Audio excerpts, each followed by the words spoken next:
ជំរាបសួរអស់លោកស្រីនិងបងប្អូនទាំងអស់គ្នានៅថ្ងៃទី11ខែតុលានេះយើងប្រារព្ធទិវាអន្តរជាតិក្មេងស្រី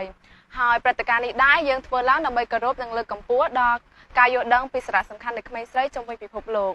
ចំពោះក្មេងស្រីគាត់រងនឹងជួបប្រទះជាមួយនឹងបញ្ហាជាច្រើននៅពេលដែលគាត់ធំឡើងនៅក្នុងសង្គមមួយនេះទិវាអន្តរជាតិកុមារីបានរំលឹកយើងថាក្មេងស្រីគ្រប់រូបគឺទទួលបានឱកាសស្មើគ្នានៅក្នុងការអប់រំការថែទាំសុខភាពនិងជំរើសជីវិតដោយមិនគិតថានាងមកពីណានិងនៅកន្លែងណានោះទេសូមជម្រាបដល់បងប្អូនទាំងអស់គ្នាផងដែរថាអង្គការមូលនិធិថែទាំសុខភាពអ្នកជំងឺអេដស៍កម្ពុជារៀបចំអបអរសាទរទិវាក្មេងស្រីអន្តរជាតិ2022ជាគោលគំនិតរួចផ្ដើមក្នុងការលើកកម្ពស់និងគាំទ្រដល់ក្មេងស្រីក្នុងគោលបំណង